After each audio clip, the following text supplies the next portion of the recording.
And we are at the old Cellar Vineyard, established in 2010.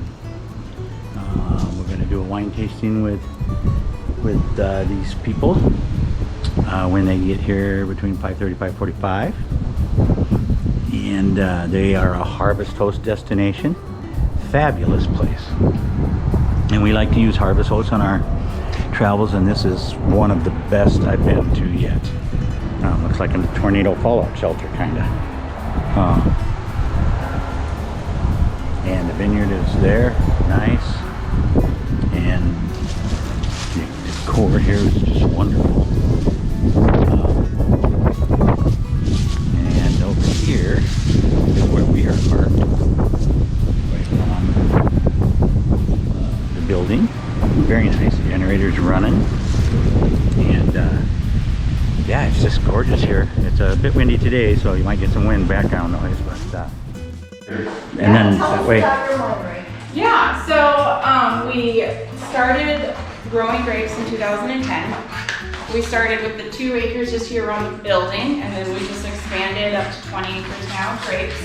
And then in 2022, we decided we just sell our grapes to different wineries around the state of Nebraska. Oh. And then we decided there's so many wines out there with our grapes in it that we brought the wines back to the vines.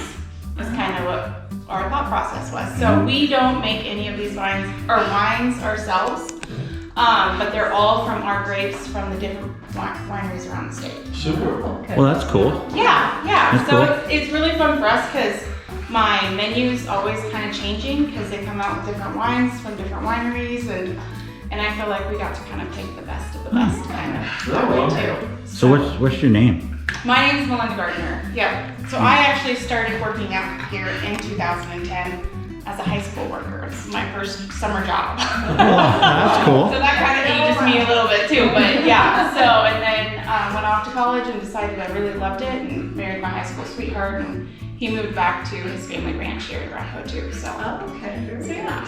And how do you say the name of this town? Arapahoe. Because I'm sure I will butcher it, so it's good that you No way say to it. butcher it. Yeah. Well, there is with me. And these things up here? Yeah, so we have some local breweries in the state too that. Kincaidor. Yeah, we do Kincaidor. Yeah. Oh, yes. Oh, well, and do you sell them too? Yep, Oh, by okay. the can. Well, okay. Yep, I'll by have the to take can. some of that with me too. Yeah. Okay, cool. Yeah. And we're gonna do a tasting thing. Okay, tasting. Here's my menu. And do you take cards or do you need all cash? Yep, I take cards. Perfect, and this will be on us, so Okay. don't let them pay anything. Yes. So the tasting is you can try 5 different wines for 1 ounce each, or we do have a flight, which is 3 wines for 2 ounces each. And then once you kind of want to mark, you can mark on these little ones. Get you some pens. I've got my Whatever you wine- guys want to do, so. Yeah, I've got my sweets on one side, and it starts from sweetest down to semi-sweet, and then dry to driest. And then I got 2 quart styles there at the bottom that are included in the tasting if you'd like to. What made you want to do Harvest Host? We do sell the one winery in Kansas, Shiloh at Walkini, and they were doing it. And so when they heard that we were doing the tasting room, they're like, you have to do Harvest Host, because they just told us how fun it is to meet different people, traveling different places and stuff, and Way it's been cool. amazing. Well, you have Yeah. a primo spot for it. I mean, it's not hard to get in and get out, and that's a big Yeah. rig, so. Yeah. You had to say. Yeah, so when we first started selling wine, our first wine sale was to a Harvest Host couple that lived north of the Arctic Circle in Canada. So that was our first wine sale here in Arapahoe. Wonderful. Yeah. And do you harvest Yeah. your grapes?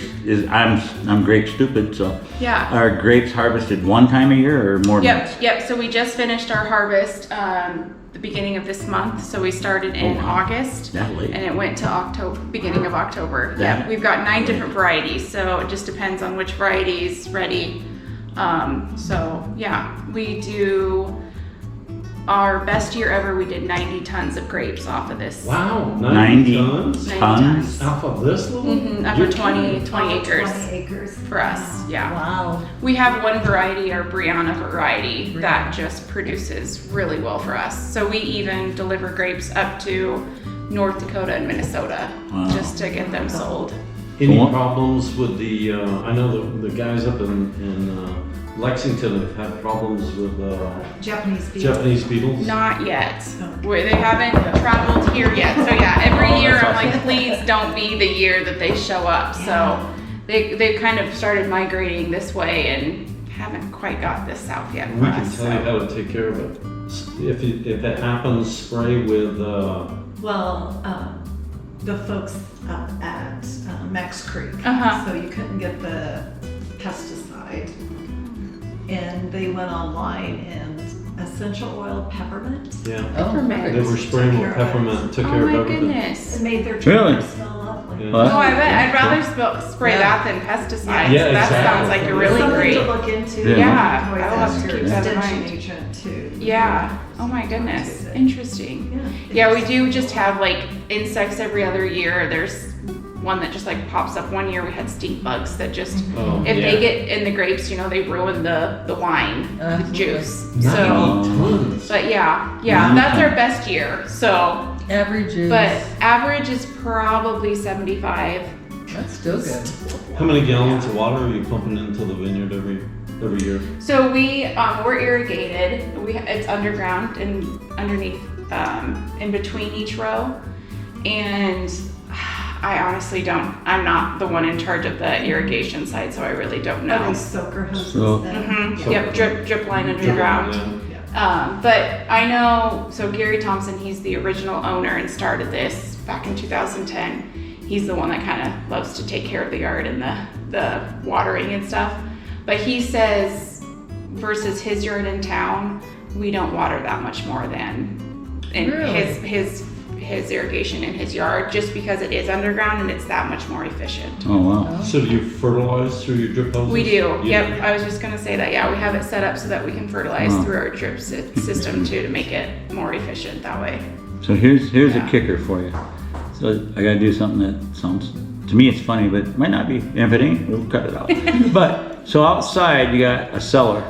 Yes. Is that a wine cellar? Is that a get out of trouble with my husband cellar? Or is that a tornado cellar? Or all three? All three. No. We have actually it's our fertilizer storage right now Oh, because it keeps it stable all year round under there. But yeah. cool, cool. Yeah. Well, I noticed it when I was Yeah. doing a little walk around. I looked at the signs on the thing and But stuff. it used to be. It used to be a It used to storage. be a Tornado storage. cellar. Yeah. There used to be a house here on this Oh, spot. cool. So. So one last question, because you get to finish the video, right? Okay. If you wanted to tell your audience something about your place, sorry Yeah. about never mind. Yeah. Ask her Yeah. what she wants to say. What would you like to tell people that are gonna hear this? Yeah, I mean, I just enjoy sharing the experience of a bottle of wine with friends, family, and people that become friends at the end of the experience. So that's really what it's all about to me. It's just sharing the experience of wine. Yeah. Awesome, and they can make an appointment with you, Yep. Make an appointment with me any time of the week. and we'll put your info that you Yep. tell us to on with this video, and Yeah, that'd be great. try to keep in touch with you and see how it goes, right? Yes. Okay. Yes, I appreciate it. All right, Thank thank you. you. Yeah.